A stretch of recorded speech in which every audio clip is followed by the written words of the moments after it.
మంచు ఫ్యామిలీలో గొడవల ఎపిసోడ్లో కీలక పరిణామం చోటు చేసుకుంది. తండ్రి మోహన్ బాబు తనపై చేసిన ఫిర్యాదుపై మంచు మనోజ్ స్పందించారు. ఈ సందర్భంగా పలు కీలక వ్యాఖ్యలు చేశారు. ఇప్పుడు ఆయన చేసిన వ్యాఖ్యలు చర్చనీయాంశంగా మారాయి. మంచు మనోజ్ తనతో పాటు భార్య మౌనికపై అన్ని ఫేక్ ఆరోపణ చేస్తున్నారని ఫిర్యాదు చేశానన్నారు. కుటుంబ వ్యవహారాల్లో తనకు రక్షణగా నిలబడాలని ఇరు రాష్ట్రాల ముఖ్యమంత్రులను కోరానన్నారు. కుటుంబ ఆస్తుల కోసం తాను ఎప్పుడూ ఆశపడలేదని, కుటుంబ గౌరవాన్ని కాపాడేందుకు ప్రతిసారి ప్రయత్నం చేశానని చెప్పారు. ఈ వివాదాల్లో తన కూతుర్ని, భార్యని తీసుకురావడం చాలా బాధాకరమని అన్నారు. గత కొన్నాళ్లుగా ఆ ఇంటి నుంచి తన కుటుంబంతో దూరంగానే ఉంటున్నామని, తన ముందే తన కుటుంబ సభ్యుల్ని, ఉద్యోగులను తీవ్రంగా తిట్టారని, ఇంట్లో ఉండాల్సిన సీసీ ఫుటేజ్ కెమెరాలు మాయమయ్యాయని, అన్న విష్ణు దుబాయ్కు ఎందుకు వెళ్లాడో అందరికీ తెలుసునని అన్నారు. మరోవైపు మంచు కుటుంబంలో అగ్గి రాజుకుంది. ఊహించని మలుపులు తిరిగి పెద్ద మంటలా మారింది. మోహన్ బాబు, ఆయన తనయుడు మనోజ్ ఒకరిపై ఒకరు ఆరోపణలు చేసుకుంటూ పోలీస్ స్టేషన్ కు వెళ్లడంతో వివాదం మరింత ముదిరింది.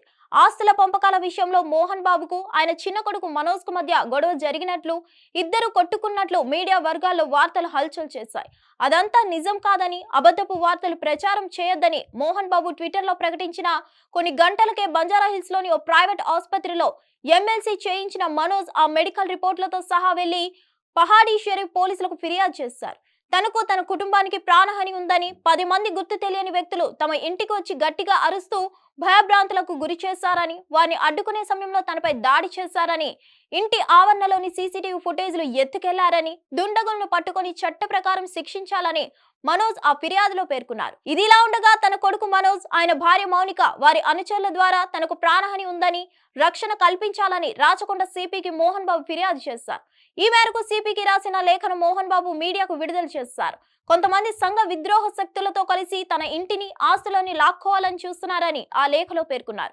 తన కొడుకు మనోజ్, కోడలు మౌనిక ప్లాన్ ప్రకారమే ఇదంతా జరుగుతున్నట్లు నమ్ముతున్నానని వెల్లడించారు.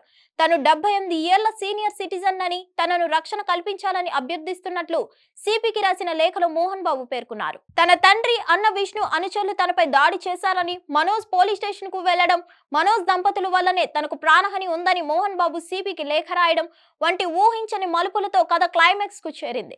అసలు మోహన్ బాబు ఇంట్లో ఏం జరుగుతుందని అటు సినీ అభిమానుల్లో, ఇటు ఇండస్ట్రీలో తీవ్ర చర్చ జరుగుతుంది. మనోజ్ పై తన తండ్రి మోహన్ బాబు, ఆయన అనుచరులతో పాటు మంచు విష్ణు ప్రధాన అనుచరుడు, మోహన్ బాబు స్కూళ్ల పర్యవేక్షకుడు వినయ్ సహా కొంతమంది బౌన్సర్లు మనోజ్, ఆయన భార్య మౌనికపై దాడి చేసి గాయపరిచినట్లు తెలిసింది. ఈ విషయాన్ని సీరియస్ గా తీసుకున్న మనోజ్ దంపతులు తమకు రక్షణగా సుమారు 40 మంది బౌన్సర్లను రంగంలోకి దింపినట్లు తెలిసింది. అంతేకాకుండా రాయలసీమ నుంచి భూమా అనుచరులు, కొంతమంది మహిళా బౌన్సర్లు మనోజ్ దంపతులకు రక్షణగా వచ్చినట్లు తెలిసింది. అలాగే మంచు విష్ణు కూడా తన తండ్రి మోహన్ బాబుకి రక్షణగా పెద్ద సంఖ్యలో బౌన్సర్లను ఏర్పాటు చేశారు. దాంతో జల్పల్లి నివాసం బౌన్సర్లమయంగా మారిపోయింది. ఈ గొడవల నేపథ్యంలో ముంబైలో ఉంటున్న మంచు లక్ష్మి జల్పల్లిలోని ఇంటికి వచ్చారు. తమ్ముడికి నచ్చజెప్పడానికి ఆమె ప్రయత్నించినట్లు సమాచారం. అయితే మనోజ్ తన మాట వినకపోవడంతో చేసేదేమీ లేక మంచు లక్ష్మి వెనుతిరిగి ముంబై వెళ్లిపోయినట్లు తెలిసింది. ఆమె వెళ్లిన కాసేపటికి మోహన్ బాబు కూడా ఇంటి నుంచి బయటకు వెళ్లారు. ఇలా తండ్రి కొడుకుల మధ్య వివాదం రాను రాను ముదురుతుండడంతో మోహన్ బాబు కుటుంబానికి సన్నిహితులు, శ్రేయాభిలాషులు రంగంలోకి దిగి వివాదాన్ని పరిష్కరించడానికి ప్రయత్నాలు ప్రారంభించినట్లు తెలుస్తోంది. మరి తనదైన రీతిలో గుర్తింపు సంపాదించుకొని ఒకప్పుడు మంచి హీరోగా గుర్తింపు తెచ్చుకున్న ఆయన ఇప్పుడు ఇలాంటి వార్తల్లో నిలవడం, అందులోనూ వివాదాల బాట పట్టడం అనేది ఇప్పుడు కొంతమందికి జీర్ణించుకోలేని విషయం అనే చెప్పాలి. ఇక ఏదేమైనా కూడా మంచు ఫ్యామిలీలో గొడవలైతే జరుగుతున్నాయి. మొత్తానికి వాళ్ళ ఫ్యామిలీ మెంబర్స్ కావాలని మంచు మనోజ్ మీద అటాక్ చేయించారా, లేదా ఇండివిజువల్ గా ఎవరైనా అతని మీద కక్ష కట్టి ఇలా చేస్తున్నారా అనేది తెలియాలంటే కాస్త వెయిట్ చేయాల్సిందే. ఇక ఇప్పటి వరకు అయితే మోహన్ బాబు ఫ్యామిలీ ఎప్పుడు ఇంతలా వివాదాల బాట పట్టలేదు. మరి ఈ గొడవను తొందరగానే సద్దుమణిగేలా చేస్తారా లేదా అనేది చూడాలి. హిట్ టీవీ యాప్ ని డౌన్లోడ్ చేసుకోండి. ఇందులో short news, live news, entertainment movies అన్ని అవైలబుల్ గా ఉన్నాయి. Please download Hit TV app. Hit TV app hit TV యాప్ని ఫ్రీగా డౌన్లోడ్ చేసుకోండి.